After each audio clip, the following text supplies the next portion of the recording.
Bom dia a todos. Estamos dando prosseguimento aí à atividade do Conselho Regional de Economia, Economia em Debate, que nós estamos trazendo vários economistas e é importante destacar das mais variadas tendências, escolas de pensamento.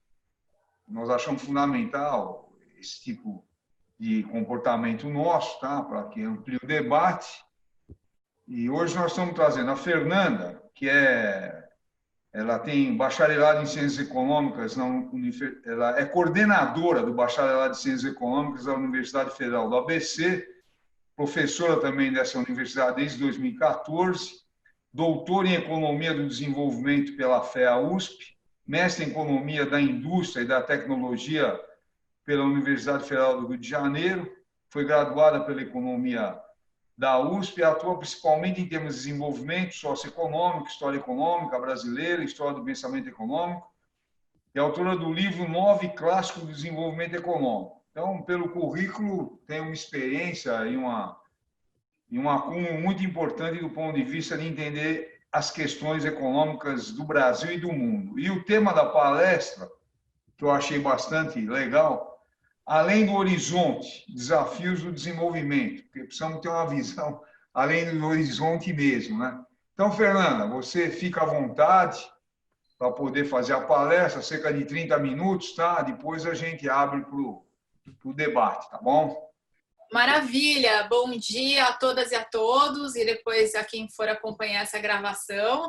Pode ser boa tarde, pode ser boa noite também. Agradecer o convite, o contato do Odilon Guedes para fazer essa palestra aqui pelo Corecon São Paulo.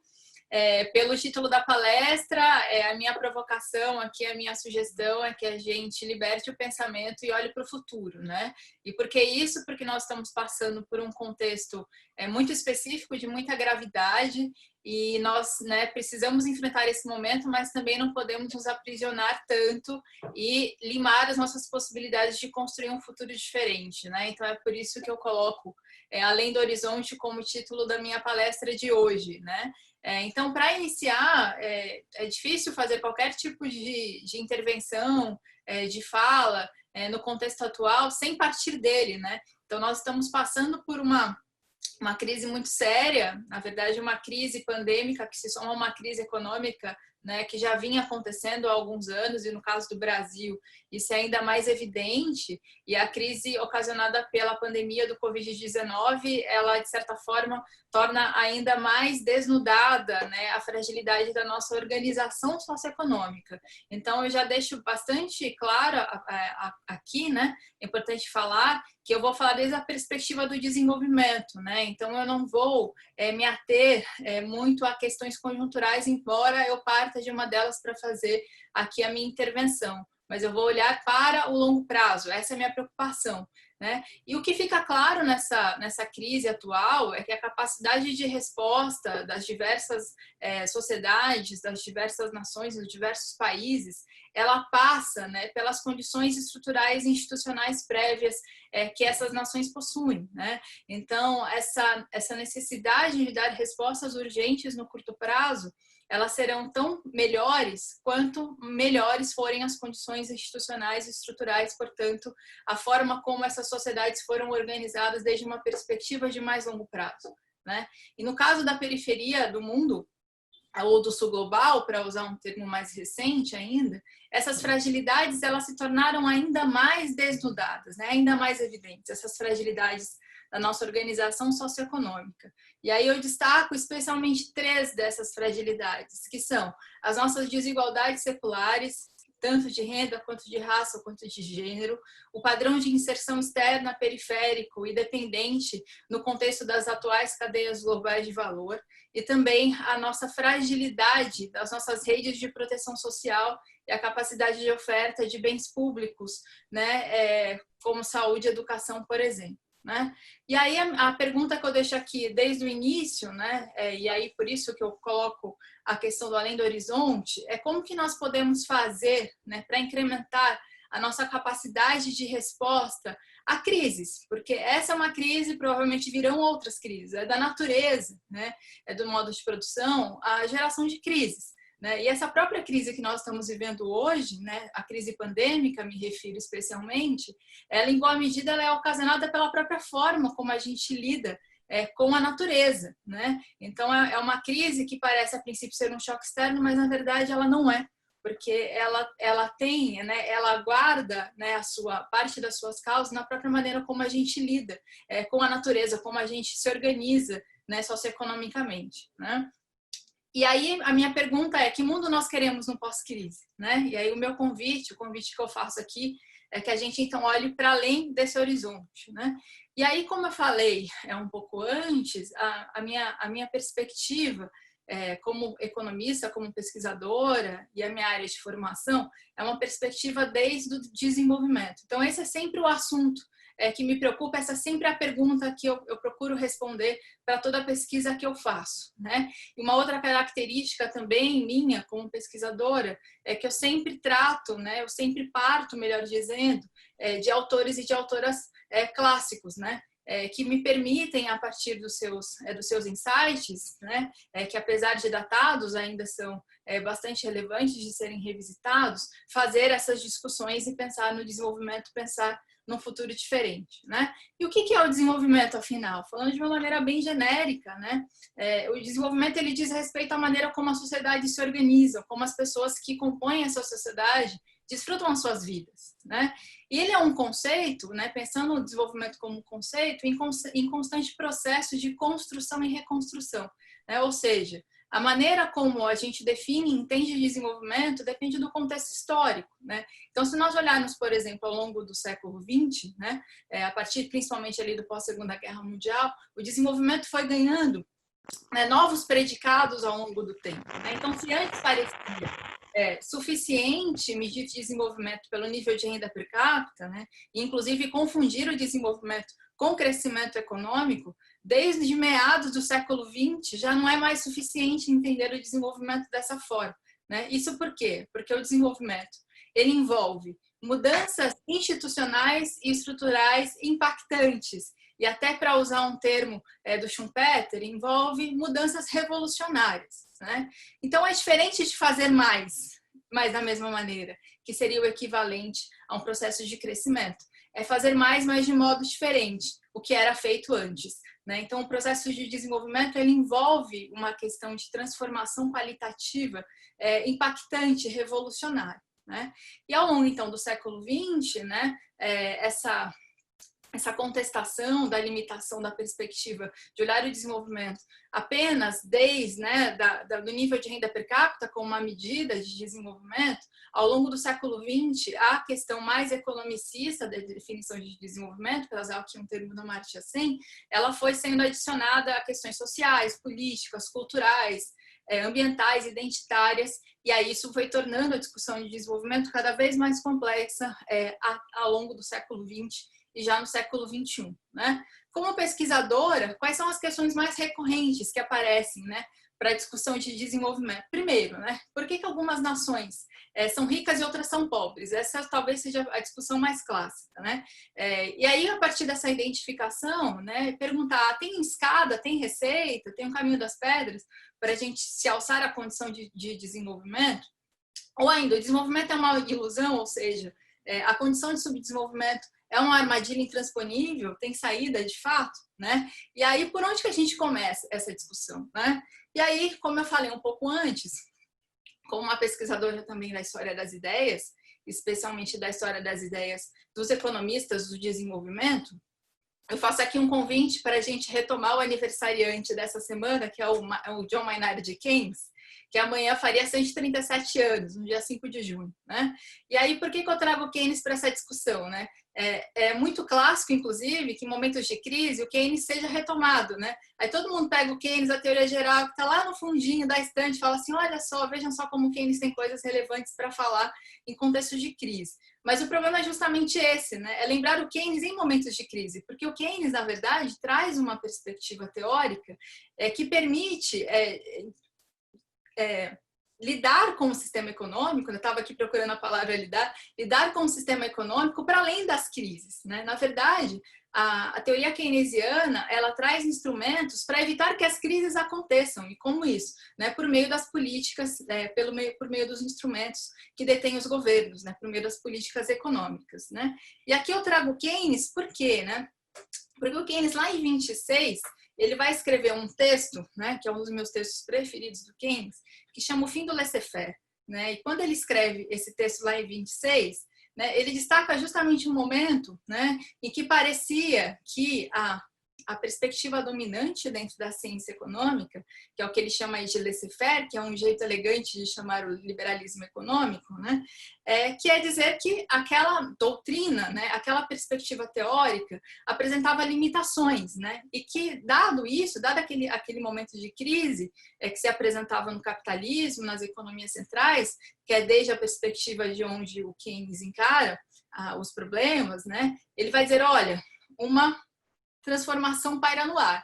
Né? É um momento, né, traduzindo, é um momento de disputar a perspectiva teórica, de disputar a narrativa, de disputar esse debate e, a partir de uma perspectiva teórica diferente, construir, né, uma nova possibilidade para o futuro. Né?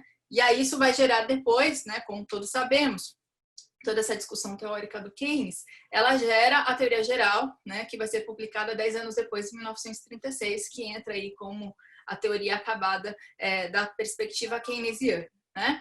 Eu gosto muito de um trecho desse texto do Keynes, em que ele faz uma metáfora com as girafas, né? E aí, se vocês me derem licença, eu vou ler para vocês esse trecho, que é um trecho curtinho. Ele diz o seguinte: se levarmos a sério o bem-estar das girafas, não devemos menosprezar o sofrimento das de pescoços mais curtos, que morrem de fome, ou as folhas doces que caem no chão e são pisadas na luta, ou a superalimentação das de pescoços compridos, ou uma olhada de angústia ou cobiça agressiva que anuvia os semblantes suaves da multidão. Então, o que o Keynes está querendo dizer aqui? Né? Que alguma coisa acontece, né, no sistema econômico, né, coordenado pelas chamadas leis de mercado, né, que é justamente a ideia do laissez-faire, né, deixe que as leis de mercado tragam os melhores resultados e equilibrem, né, a oferta e a demanda dos diversos mercados e, com isso, gerem os melhores resultados socioeconômicos. Alguma coisa acontece aí que não está dando certo, ou seja, tem gente ali que está morrendo de fome porque não consegue acompanhar, tem gente que, né, não consegue acessar esses recursos porque, na verdade, eles são desperdiçados, eles são pisoteados no chão. Então, alguma coisa acontece aí no meio do caminho, né, que é o que o Keynes vai chamar nesse texto de 26, da origem dos males econômicos, né, que são o risco, a incerteza e a ignorância. E aí os resultados desse processo, né, não coordenado, né, não bem administrado, são grandes desigualdades de riqueza, desemprego, redução da eficiência e redução da produção. Né? E aí ele vai dizer que a cura desses males, né, aí o médico Keynes, né, qual que é o diagnóstico, qual que é a receita que ele passa, né, que a cura desses males reside fora da esfera individual.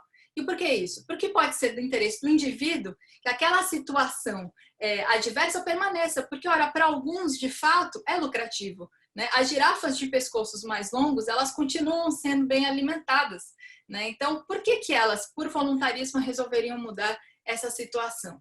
Né? Então, é essa discussão que ele coloca. Né? E quando o Keynes faz essa discussão, então ele abre um espaço, né? Ele justifica, teoricamente, né, a atuação do Estado por meio de políticas econômicas, né? E essas políticas econômicas do Estado seriam importantes para manter estável a demanda agregada, né? E manter, né, num nível suficientemente interessante, né, o nível de demanda agregada, o nível de atividade econômica, né? E com isso combater esses problemas que ele coloca, né, que são resultantes dos grandes males econômicos, que são as desigualdades de riqueza, o desemprego e uma produção com a sua eficiência e com a sua capacidade produtiva não suficientemente utilizada. Né? E aí o que eles então vai definir nesse texto de 26, o que ele vai chamar de agenda e não a agenda do governo. Né? Então ele vai dizer que a tarefa de nós economistas é definir o que é agenda e o que é não agenda. Né? Ou seja, né, não se trata, né, de olhar o keynesianismo de uma perspectiva equivocada, quer dizer que o Estado deve dominar a dinâmica econômica. Pelo contrário, o Estado deve ser combinado, né, ao setor, né, privado, né, aos empresários, né, para gerar bons resultados socioeconômicos. Então, ele encontra, nessa definição de agenda e não agenda do governo, um papel para os estados, né? Como agentes que atuam coordenando melhor, né, os resultados socioeconômicos, né? Outro autor que eu acho importante trazer para cá, e eu já acabei citando ele um pouco antes, né, que nasce no mesmo ano do Keynes, em 1883, mas, né, meses antes, em fevereiro, que é o Schumpeter, né? O Schumpeter é um outro autor muito importante para a discussão de desenvolvimento econômico, né? Porque lá no livro do Schumpeter, Teoria do Desenvolvimento Econômico de 1912, ele vai trazer elementos para diferenciar o processo de crescimento do processo de desenvolvimento, né? Que é um pouco do que eu falei na minha fala inicial. Então, o desenvolvimento, diferente do crescimento, envolve, né, mudanças qualitativas e não apenas mudanças quantitativas, né? Então, ele vai dizer o seguinte, que todo o processo de desenvolvimento passa, né, por essa transformação qualitativa, né? Ou seja, é fazer diferente o que era feito antes. E o que permite esse fazer diferente, vocês já podem aí deduzir, é justamente o progresso técnico, né? Então, o progresso técnico, o progresso tecnológico, ele aparece aqui como a fonte, né, precípua da perspectiva schumpeteriana para a geração do processo de desenvolvimento. É o progresso técnico que permite jogar essas economias em patamares diferentes, né, a partir dos seus choques de produtividade, né? Então, já dessa perspectiva do Schumpeter, o desenvolvimento econômico, né, ele não seria tratado de forma suficientemente adequada pelo método estático e equilibrista, né? Então, quando Schumpeter constrói essa crítica, essa perspectiva diferenciada do desenvolvimento, ele também está partindo de uma crítica metodológica da perspectiva mais tradicional, que também é o objeto de crítica do Keynes no texto O Fim do Laissez-faire, né? Então, falando sobre esses dois autores, né, eu já faço um pulo, né, para o que é a minha principal base teórica de pesquisa já há alguns anos, que é o desenvolvimentismo clássico, né? Então, são muitos autores, né? No livro que eu organizei a partir da minha tese, eu trabalhei com 9 autores, mas tem um grupo maior do que esses 9, mas falando de forma bem geral, né? Esse grupo, né, essa perspectiva teórica se formata ali no pós-Segunda Guerra Mundial, e o pós-Segunda Guerra Mundial é um outro contexto que tem sido muito também comparado com o nosso contexto atual, né, porque foi um momento realmente de florescimento do debate, da perspectiva teórica, né, do ponto de vista dos países centrais, dos países já desenvolvidos, né, se cria um ambiente propício para a formatação dos estados de bem-estar social, né, inspirados pela perspectiva keynesiana, e do ponto de vista da periferia, abre-se espaço para a discussão das chamadas teorias desenvolvimentistas, e, portanto, de uma tentativa, né, da construção de uma estratégia que permitisse um padrão de inserção externa diferente do clássico modelo primário exportador, que havia dominado até pelo menos a década de 30 do século XX, né?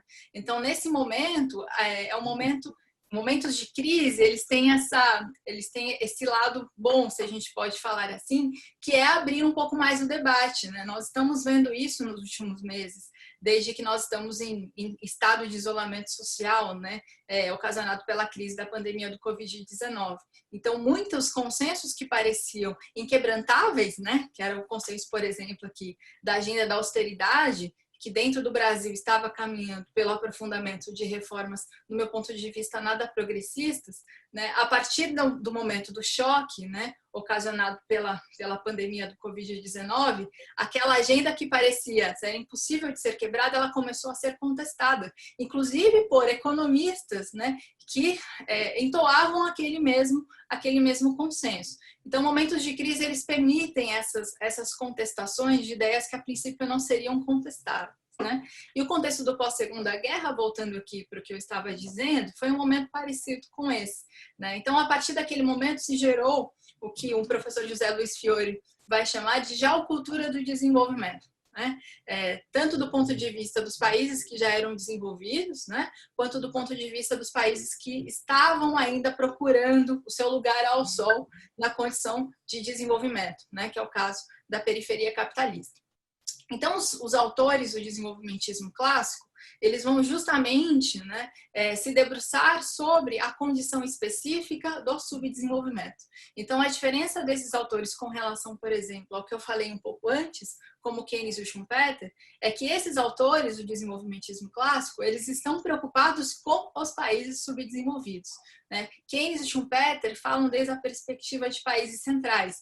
Então, eles estão preocupados em entender os problemas, né, dinâmicos das economias centrais e, portanto, já desenvolvidas, né, que têm problemas de natureza diferente dos países que chegaram, né, o que definem essa condição de subdesenvolvimento.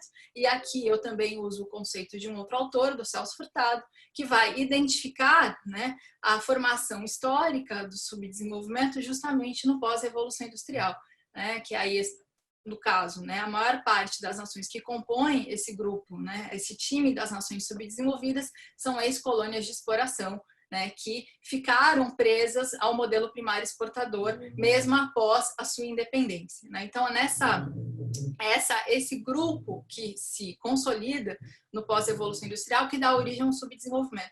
E esse é o objeto, né, de investigação e de preocupação desse grupo do desenvolvimentismo clássico. Então, eles vão formatar e pensar teorias, né, diagnósticos e teorias que lidem diretamente com os problemas estruturais diferentes, né, as idiosincrasias que essas nações enfrentam. Né? Então, por isso que é um conjunto de teoria que, embora, né, tenha como inspiração comum tanto o Keynes quanto o Schumpeter, tem como implicação ou tem como objetivo, né, o tratamento de problemas de natureza bastante diferente. Né? E aí, só para citar aqui dois autores importantes para o desenvolvimentismo clássico, Rosenstein Rodin, que seria, né, o fundador dessa perspectiva por conta do seu texto de 1943, e do ponto de vista da América Latina, o Raul Prebisch com o Manifesto Latino-Americano de 1949, em que ele apresenta todas as bases do chamado estruturalismo cepalino, que seria a versão desenvolvimentista bem latino-americana. Né? E aí eu destaco uma frase importante do Prebisch, né, que na verdade não é do texto 49, já é de um texto de 64, em que ele vai dizer o seguinte, que a tarefa de corrigir um atraso econômico não pode ser comparada ao problema da recuperação econômica europeia, nem mesmo depois de uma guerra destrutiva. Então, quando, né, eu enfatizo, né, por que eu enfatizo essa frase? Justamente para deixar bem evidente que a natureza dos problemas de um país subdesenvolvido ou em desenvolvimento como o Brasil são de natureza diferente de países centrais. Portanto, já deixo aqui a questão de que a nossa tendência a repetir receitas, né, como aquelas que já são derivadas do Consenso de Washington, estabelecido em 1989, pode estar limando a nossa capacidade de construir um futuro diferente, né? Então, o que vai ter de diferente, né? Aqui já fechando a questão do desenvolvimentismo, o que eles trazem de diferença de agenda no contexto do pós-Segunda Guerra? A necessidade de promover industrialização nessas nações para, com isso, permitir um padrão de inserção externa diferenciado e, a partir desse padrão de inserção externa diferenciado, enfrentar os efeitos deletérios da tendência à deterioração dos termos de troca quando se especializa na exportação, né, de bens primários. Então, com esse processo de transformação produtiva, portanto, seria possível derivar melhores chances de aproveitar, né, esses efeitos, né, do crescimento e, com isso, gerar desenvolvimento. Né? Então, a requalificação do padrão de inserção externa aparece aqui como, né, um meio fundamental do ponto de vista desses autores para gerar melhores resultados de crescimento e desenvolvimento. E aí destaca uma outra questão, né, que também é muito cara à perspectiva do estruturalismo cepalino, que é a questão distributiva. Né? Então, não seria suficiente apenas transformar a matriz produtiva dessas nações. Seria também necessário enfrentar, né, os condicionantes que levavam, né, a situações de desigualdade. Então, a distribuição de renda, né, ela aparece aqui como uma variável extremamente importante para tornar esse processo de crescimento e de desenvolvimento de fato robusto e sustentável. Então, a robustez dinâmica do sistema da perspectiva cepalina está diretamente relacionada com a sua capacidade de redistribuição. Então, como eu só tenho 10 minutos para resolver o meu além do horizonte, eu chego então no século XXI para falar um pouco sobre as perspectivas e desafios do desenvolvimento no atual contexto. Todos sabemos... Só um minutinho, ó. Tem alguém com o microfone aberto e aí a gente fica ouvindo algum concerto na casa. Faz favor de todos fecharem o microfone. Pode continuar, Fernanda. Então, vamos lá.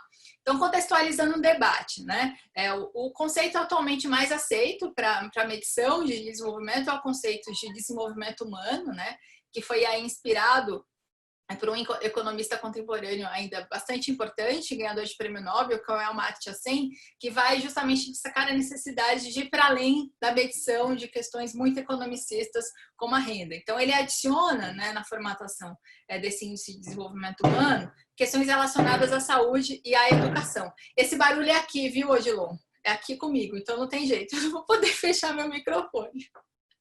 Então, vamos seguir. Então, a partir desse conceito de desenvolvimento, que é o mais atual, se adiciona, eu diria, de forma orgânica, e que a gente não pode mais deixar, não podemos mais adiar esse debate, que é a questão da sustentabilidade ambiental. Então, a importância da sustentabilidade ambiental, ela vai ganhando corpo. Já no final do século XX, mais especialmente no século XXI, de modo que em 2015, a ONU transforma a agenda, que era antes uma agenda de objetivos de desenvolvimento do milênio, em objetivos de desenvolvimento sustentável. Então, se antes a sustentabilidade era apenas um tópico, era apenas uma das metas, ela passa a ser organicamente parte, de todo o objetivo de desenvolvimento. Trocando em miúdos, o que isso significa? A gente não pode falar em desenvolvimento no século XXI sem falar de sustentabilidade. Não dá mais para dissociar as duas coisas. Então, esse é um desafio que se coloca certamente. E aí, não é tarefa fácil. Como é que a gente faz para garantir esses objetivos? O desenvolvimento humano e a sustentabilidade. Então, os autores do desenvolvimentismo clássico, eles vão destacar a importância do planejamento. Então, toda aquela discussão que eu fiz um pouco antes, da necessidade de promover industrialização nessas nações, para transformar os seus padrões de inserção externa, a necessidade de combinar isso também a transformações institucionais que impactem a forma como a distribuição de renda e de riqueza é realizada, isso não acontece de forma espontânea, isso demanda planejamento, isso demanda estratégia. E aqui, novamente, se coloca a necessidade de você ter um agente que permita coordenar essas ações. E aqui se coloca também a importância do Estado, que figura no momento atual também como um dos tópicos que voltaram a ser muito rediscutidos, indo justamente numa direção contrária daquela que preconizava a agenda da austeridade e, portanto, uma diminuição do papel do Estado na economia. Então, a primeira coisa, o desenvolvimento ele não acontece espontaneamente, a gente não pode ficar à espera de um milagre. Esse além do horizonte ele precisa ser planejado, a gente não pode ficar à deriva nele. E o planejamento também, ele não pode prescindir de uma ampla participação e legitimação popular. E aí a questão da democracia também aparece aqui como uma questão importante, como um desafio importante a ser enfrentado, porque o desenvolvimento ele não se constrói individualmente. E ele deve ser um projeto que emana da vontade popular. E ele tem que ser legitimado socialmente também. Afinal, a quem deve servir do desenvolvimento? Aqui deixo uma outra pergunta. E também, como eu falei um pouco antes, a sustentabilidade ela não pode mais ser ignorada. Então, as discussões acadêmicas recentes, elas têm necessariamente passado por essa questão, porque seria o novo acordo verde, para usar um termo da Mariana Mazzucato. Então, quais são os desafios do século XXI? Quais são esses desafios que a gente tem que mirar para além desse horizonte? A sustentabilidade ambiental, a democracia e a equidade. Esses, para mim, são os principais desafios, como pesquisadora, para serem pensados e enfrentados teoricamente e também na prática, para ser traduzido numa agenda de desenvolvimento. E esses desafios, se eles já são grandes no contexto dos países centrais, quando a gente traz essa discussão para o sul global, para a periferia, eles adquirem um caráter ainda mais urgente e ainda de mais difícil solução. Por que isso? Porque nós temos problemas estruturais muito recrudescidos e que precisam ser enfrentados. Então, essa agenda do desenvolvimento que precisamos pensar para o nosso contexto, Brasil e sul global no geral, ela passa, né, por questões ainda mais difíceis e ainda mais complexas. Então, o planejamento adquire um caráter de centralidade ainda mais importante, né? E aí a minha pergunta, para que serve a economia, economistas, né? Eu, quando resolvi fazer economia, porque me preocupo com o bem-estar social. Então, a ciência econômica, como as outras ciências, a meu ver, elas servem, a sua função social é provocar impactos positivos na forma como as pessoas vivem e, portanto, impactos positivos no desenvolvimento, né? Então, trazendo aqui uma autora recente, que é a Mariana Mazzucato, que eu já citei um pouco antes, né? Ela tem ressaltado em suas entrevistas recentes que esse é um momento para nós construirmos um novo caminho, né? Então, ela diz o seguinte: essa crise e a recuperação de que precisamos nos dão a oportunidade de entender e explorar como fazer o capitalismo de maneira diferente, né? Então, esse é um momento propício para a gente disputar a agenda, né? E que é um momento tal como aquele que destaquei do Keynes, né, quando ele escreve O Fim do Laissez-faire, em 1926, é um contexto também que guarda algumas semelhanças com o contexto do pós-Segunda Guerra, que abriu novas agendas, novas possibilidades de construção para o futuro, né? Então, nós precisamos, de fato, fazer esse debate. E aqui me arrisco, e já estou chegando no meu fim aqui, tá, Odilon? Por milagre, eu consegui atravessar esse horizonte aí com uma certa rapidez, né? Tudo bem, tudo bem. Então, pensando aqui, né, de maneira bem perspectiva, né, o que seria para mim, né, algumas diretrizes para uma agenda que enfrente os desafios do desenvolvimento, né, e que torne, né, aqui pensando no caso da economia brasileira, que é meu objeto principal de preocupação, né, como brasileira especialmente, que é pensar como é que a gente faz para construir um futuro diferente, né, uma economia mais robusta e uma sociedade mais justa. Primeiro, né, criar bases para a construção de uma matriz produtiva diversificada, complexa, sustentável e inclusiva, que permita melhor aproveitamento do nosso potencial de mercado interno e um padrão de inserção externa mais virtuoso, né? Construção das bases de um estado de bem-estar social que contemple ações e políticas permanentes de proteção social e a oferta adequada de bens públicos, como saúde e educação de qualidade. E, por fim, a priorizar investimento em educação, pesquisa e ciência e tecnologia, porque é esse investimento que vai permitir que a gente tenha, de fato, robustez para a construção, né, tanto de uma matriz produtiva diversificada contra a construção de bases de um estado de bem-estar social, né? E tudo isso combinado para a construção de um caminho popular, sustentado e soberano de desenvolvimento. Eu sei que é ousado e pode soar até um pouco utópico, né? Mas a minha função como economista do desenvolvimento é jogar essa discussão, esse debate, né, mais amplo, para além desse horizonte, né?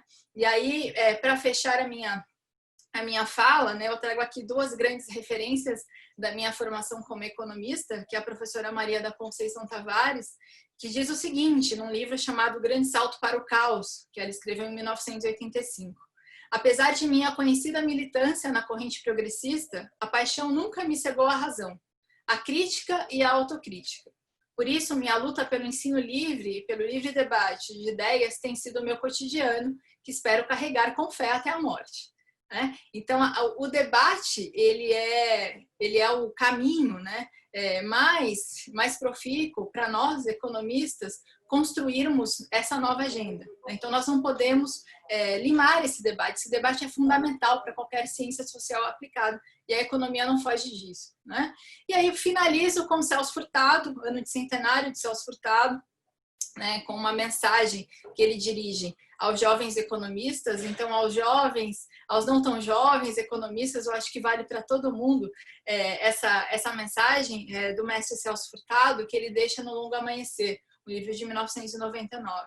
Então, que ele vai dizer que as ciências sociais devem ser um processo de criação aberto, porque a sociedade é algo que os homens, e aí adiciono, e as mulheres não param de refazer.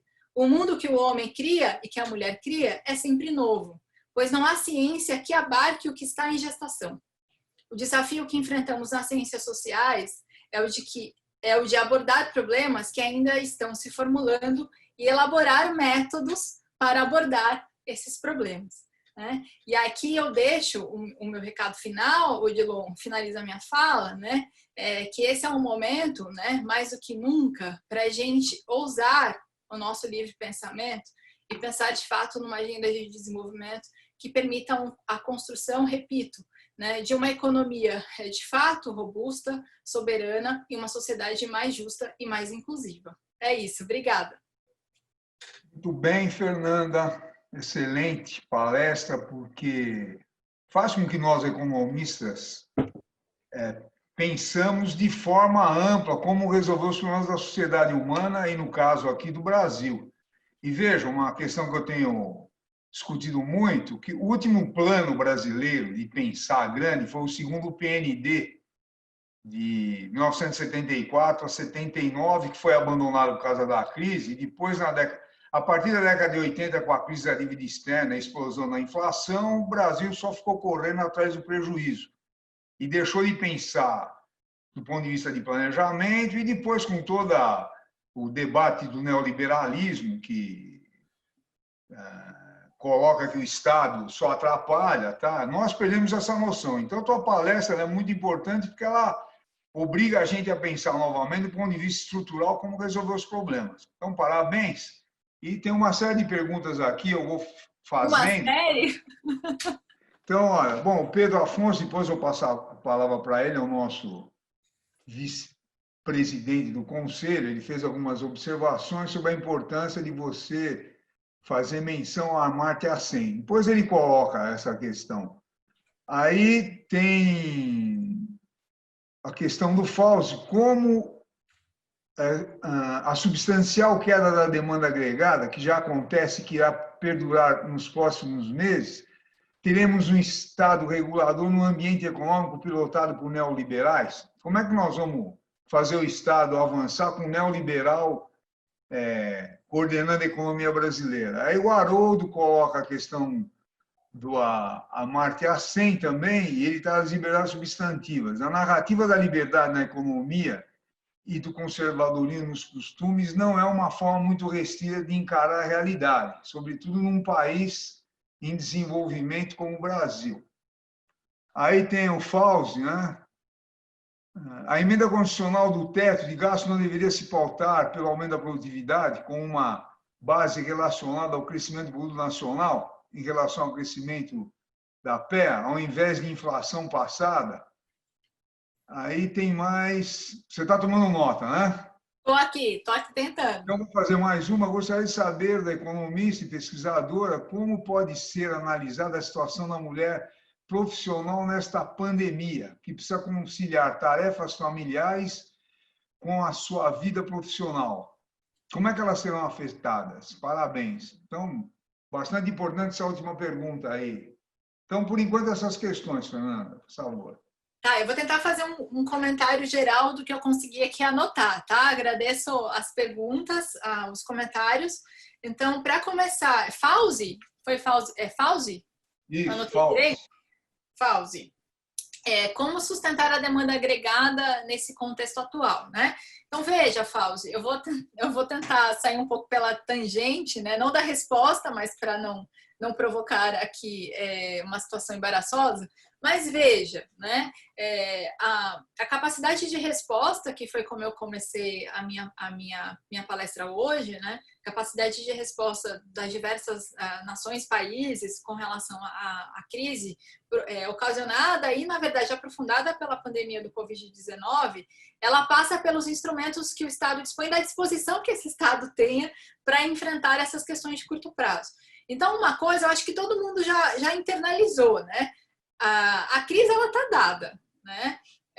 A crise, ela viria necessariamente porque a única forma, né, da gente enfrentar essa pandemia na ausência de vacina é o isolamento social. E o isolamento social, né, ele, por sua vez, ele se mostra extremamente necessário, porque a gente tem que ter como prioridade nesse momento preservar as vidas humanas, né? Só que para as pessoas ficarem em casa, você precisa dar condições para as pessoas ficarem em casa. Senão, a estratégia de isolamento social simplesmente não funciona, né? Então, um exemplo recente, que foi a aprovação da renda básica emergencial, né, foi aprovada, e aí, quanto tempo demora para o dinheiro chegar nas pessoas?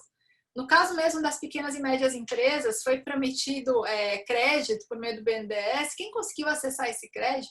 Então, se a gente não dá condições, né, para as pessoas ficarem em casa, as pessoas vão em busca da sua sobrevivência, né? E aí você vai gerando um círculo vicioso, que é no qual nós estamos colocados agora, que a gente nem enfrenta a pandemia e também nem dá condições para retomar a atividade econômica, né? Então, a gente está no pior dos mundos. A gente fez um isolamento social mais ou menos, né? Alguns aderiram, outros não, e boa parte dos que não aderiram, uma parte talvez por uma questão de fanatismo ideológico, outra parte porque é uma questão mesmo de necessidade de sobrevivência. Então, se não se dão condições, fica difícil. Então, uma coisa é certa, a crise ela veio, né? Porque a gente não está numa situação normal. Agora, dá para atenuar os efeitos deletérios dessa crise. Isso, infelizmente, a gente não está fazendo de maneira adequada, né? E aí, a própria colocação que o Fauzi faz na questão, né? A orientação dos nossos governantes tendo a achar que certamente tem contribuído para essa não capacidade de resposta, né? Porque instrumentos o Estado tem, né? O que faltou talvez foi um pouco mais de vontade política para de fato efetuar e viabilizar, né, essas direções. Foi o Fauzi que fez a pergunta também da PEC do teto, João? Sim. Foi o Fauzi, né? Então, a PEC do teto, Fauzi, né, muitos economistas, principalmente heterodoxos na época, se colocaram muito contra, né, a ideia da PEC do teto, porque ela coloca uma amarra, né, na possibilidade de atuação estatal, que, a meu ver, né, é bastante indevida, né, que vai justamente na direção contrária do que eu estava falando, a partir da perspectiva do Keynes ou até mesmo da Mariana Mazzucato, né? O Estado ele precisa ter, né, espaço, manobra para atuar, né? E a PEC do teto justamente fez o quê? Amarrou as mãos desse Estado, né? Então, o que a gente viu, inclusive, nos últimos anos? Desinvestimento público, né? Inclusive, né, impacto sobre a possibilidade de ofertas de bens públicos, como saúde, como educação. Então, a gente está pagando boa parte dessa conta agora, né? O SUS poderia estar com uma capacidade de resposta muito melhor do que ele tem hoje, se esses desinvestimentos não tivessem acontecido provocados pela PEC do teto, né? Então, eu acho que uma das lições desse momento é que essa PEC tem que ser revogada. Não é que a gente tem que descontrolar as contas públicas, mas a gente não pode, né, matar a economia para controlar as contas públicas, né? Eu acho que tem que ter uma medida de bom senso, né, nesse trade-off, né, nessa escolha. Afinal, a economia tem que servir à vida e não o contrário, né? A economia serve à sociedade e não o contrário, né? Então, a gente não pode também perder esse princípio, para mim, que é um princípio ético importante do nosso ofício, né? Da nossa função como economista. Aí, a última pergunta, que eu não anotei quem é que fez, sobre a questão da situação da mulher, nesse momento, né? Então, as mulheres, elas já têm uma inserção no mercado de trabalho historicamente prejudicada, né? Por conta das duplas, triplas jornadas de trabalho, né? Então, a mulher já entra numa condição dificultada no mercado de trabalho, né? Com salários menores, né? Mesmo com níveis de qualificação semelhantes, né? A homens em mesmas funções, então nós sabemos isso. O próprio professor Odilon Guedes, no começo da sua fala, né, ressaltou que eu sou a primeira mulher economista a palestrar, né? Então nós temos também essa questão de subrepresentatividade em muitas profissões. Ainda bem que na economia, eu como coordenadora tenho observado que a gente tem aumentado a quantidade de mulheres economistas, né? No caso da UFABC, a gente já está, em termos de bacharéis e bacharelas, 50%, né? Então isso me anima para o futuro, né? Porque Afinal, nós somos metade da população, né? Então, é uma questão mesmo de justiça, né? Para enfrentamento da desigualdade de gênero. E no caso da pandemia, isso, como eu falei também um pouco no início da minha fala, a pandemia, ela desnuda, né, todas as nossas fragilidades de organização socioeconômica. E a desigualdade de gênero, nesse contexto, ela se torna ainda mais evidente. Né? Então, a partir do momento que as mulheres, né, estão dentro de casa, né, ao que era a dupla jornada se torna uma jornada ainda mais intensa, na medida em que as crianças estão em casa, as crianças não vão para a escola. Né? A questão da violência doméstica também é um outro dado que tem sido levantado como importante. O fato das mulheres muitas vezes estarem alocadas em empregos, né? Que em momentos de crise são os primeiros a serem cortados. Então, tem todos esses impactos que, certamente, do ponto de vista do gênero, né? E se a gente faz um recorte, uma discussão interseccional, se nós colocamos a questão da raça junto com o gênero, né, se nós falarmos do ponto de vista de mulheres negras, esses impactos são ainda mais importantes, né, são ainda mais fortes. Então, essa perspectiva, esse recorte interseccional de raça e gênero é uma agenda de pesquisa que eu considero fundamental para os economistas e economistas fazerem, né, porque isso desnuda muitas questões que nós não estamos tratando devidamente, né, as suas origens estruturais, e com isso nós estamos pensando em remédios que não estão resolvendo o problema. Bom, quem fez essa pergunta aí foi a Graça, tá, em relação Graça, obrigada, Graça, pela pergunta. Bom, aí veja a Ana Carolina, professora Fernanda, esses autores clássicos desenvolvimentistas podem ser classificados como estruturalistas? Aí mais para frente, o Antônio Duarte, vivemos a globalização da pobreza, com regiões de pobres bárbaros, rumo à Europa e América do Norte, no contexto de explosão demográfica, exaustão do planeta, da sustentabilidade, e concentração de renda escandalosa, como demonstrou Thomas Piketty. Este contexto parece ser mais complexo do que a crise de 29. Vamos de Margaret Thatcher ou de Keynes? Aí, outra, o trinômio em questão, indústria 4.0 versus sustentabilidade versus empregabilidade, é mundial e o Brasil ainda não atingiu o desenvolvimento econômico. Como dar esse salto quântico na economia brasileira com base na teoria neo-schumpeteriana e neo-keynesiana? Mais uma aqui, a Vivian, gostaria de saber se, diante da complexidade dos padrões de desenvolvimento econômico das nações capitalistas, em especial ao caso dos países em desenvolvimento, como o Brasil poderia identificar que, em relação à distribuição de renda, é possível atribuir ao Estado como um dos principais determinantes da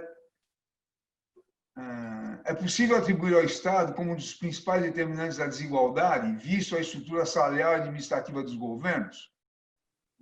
Qual o impacto da elite política que garante privilégios em relação à classe e à população de modo geral? É possível identificar esse padrão nos países menos... Deixa eu ver aqui. Nos países menos desenvolvidos? Bom, essencialmente é isso aí. Passa a boa. São muitas perguntas. Isso eu consegui anotar tudo. São várias aí, aqui. Se a gente for fazer cada uma, não acaba. Então... Mas aí eu vou fazendo alguns comentários, tudo bem? Tudo bem. E aí eu acabei, como eu não projetei a apresentação, né? Mas aí eu deixo aí disponível o meu e-mail para contato, para quem quiser depois continuar trocando ideia comigo, é fernanda.cardoso@ufabc.edu.br, tá? Então, se eu não responder todas as perguntas, fica aí aberto o canal para comunicação a posteriori. Então, a pergunta da Ana Carolina: se todos esses autores do desenvolvimentismo eles podem ser classificados como estruturalistas. Veja a Ana Carolina, né? No caso, os autores, o Prebisch e o Furtado, eles fazem parte da escola do estruturalismo cepalino, né? os outros autores a gente enquadra como desenvolvimentistas. Mas, por exemplo, né, todos eles partem, né, da análise da matriz produtiva para derivar as possibilidades, né, e as perspectivas de desenvolvimento econômico das nações. Então, pensando de uma forma, o estruturalismo de uma forma bem geral, né, como a partir das condições estruturais para entender as possibilidades de desenvolvimento, de certa forma a gente pode enquadrá-los todos, né, como estruturalistas. Mas se a gente for bem categórico, né, com a ideia de escolas de pensamento, esses 9 clássicos que eu trato no meu livro, né, os estruturalistas são Raul Prebisch e Celso Furtado. Tudo bem? Com relação à pergunta da complexidade maior do atual contexto, essa eu perdi um pouco. Odilon, se você puder retomar para mim, essa que foi a segunda, que o contexto atual é mais complexo, eu trouxe o Piketty para a discussão. Enquanto isso, eu vou discutindo a próxima, que é da indústria 4.0, né?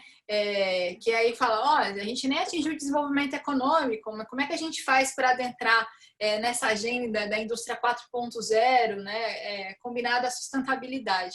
Esse é justamente o desafio da agenda, né?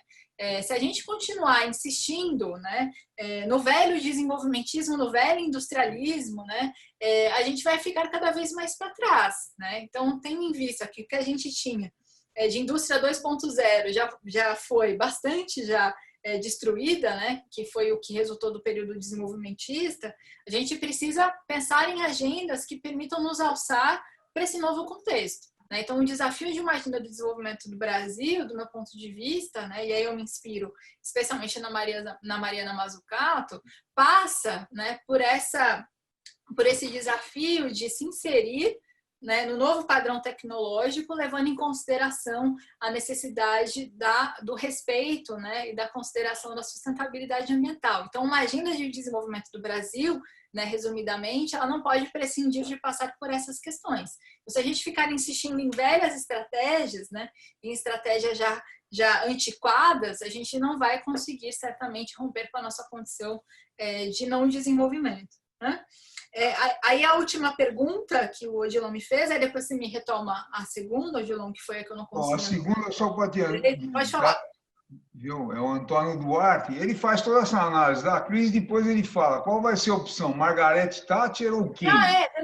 Verdade. Tá. Assim, não dá para saber, Antônio, né? A minha preferência, eu gostaria que a gente partisse mais do Keynes e menos a Margaret Thatcher, né? Porque o Keynes traz as bases para a construção de um projeto coletivo de desenvolvimento, né? A Margaret Thatcher não, é o individualismo, né? É o cada um por si, né? E eu tendo a achar que isso não dá certo, né? Então, o que eu espero, né, como cidadã, é que o consenso que emerja, não só nesse contexto, né, de crise, mas no pós-crise, um consenso que apareça de um consenso parecido com o que apareceu no pós-Segunda Guerra, né, que é justamente de criar bases para a robustez econômica e para a construção de sociedades mais justas. Então, essa é a minha esperança.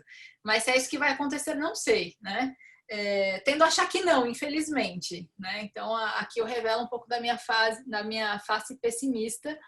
Eu tendo a achar que não, embora eu desejasse que o caminho fosse que a gente construísse uma agenda que, de fato, busque a construção de uma agenda de desenvolvimento que tenha como base desse desenvolvimento a inclusão e não a exclusão, né?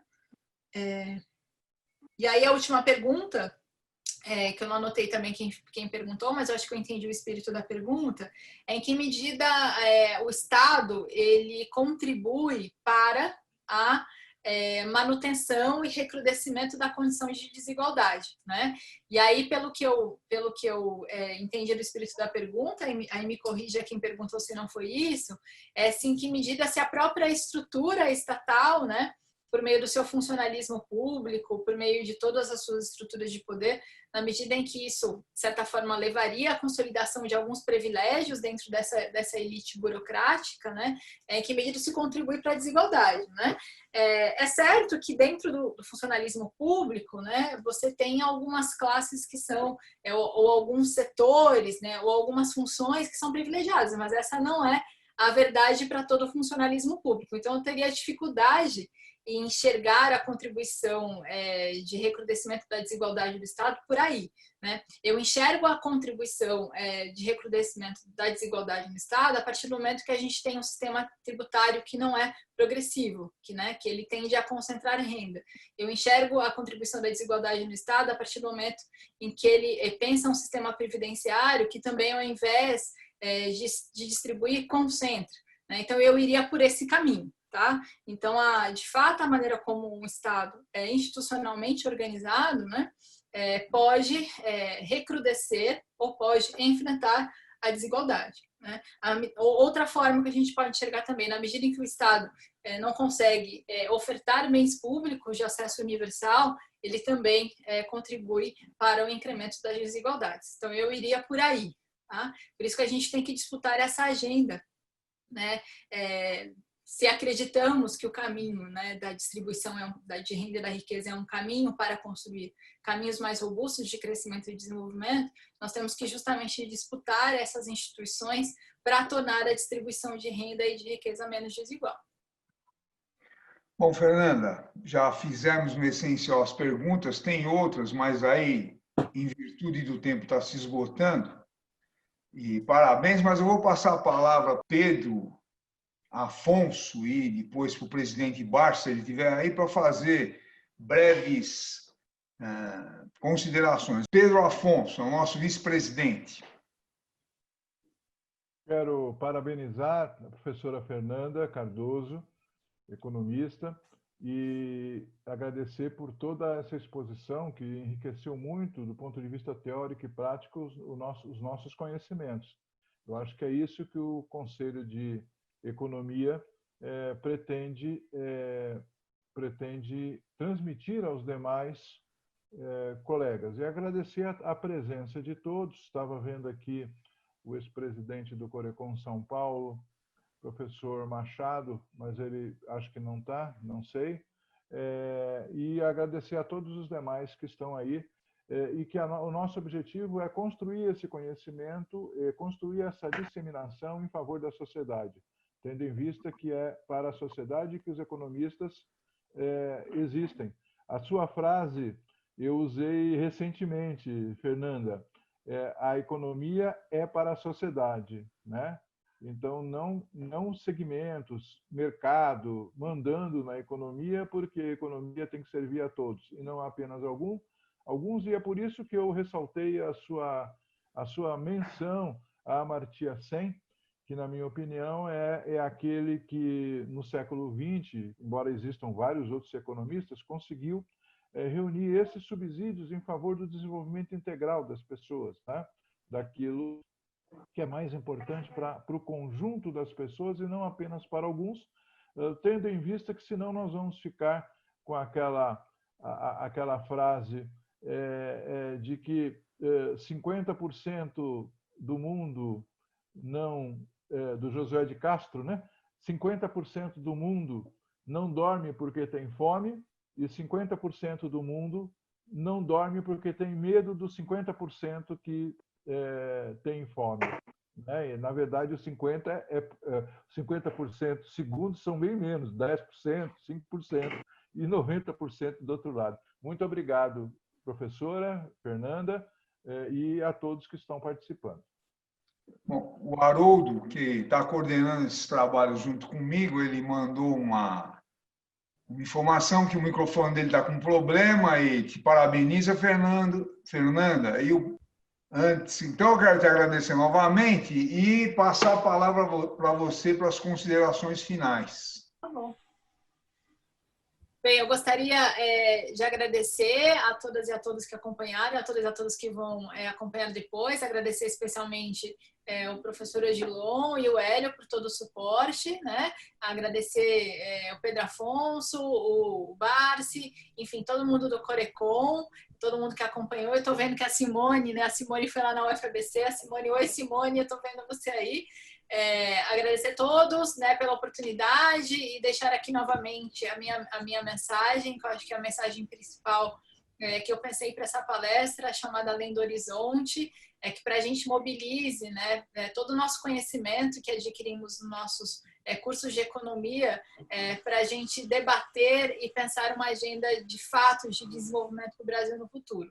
Acho que estamos num momento oportuno para fazer isso. Então, vamos utilizar todo o nosso conhecimento, a nossa capacidade de discussão e de debate para construir caminhos para isso. Bom, então, novamente, muito obrigado, Fernando. Obrigado a todos que nos acompanharam. Um abraço e terça-feira que vem temos nova palestra e a Fernanda, não vai ser terça, mas a nossa economista do... Fernanda, não. A Fernanda também vai fazer uma palestra para a gente, aí já está convidada. Nós estamos preocupados em trazer novas economistas. Muito obrigado, pessoal. Boa tarde.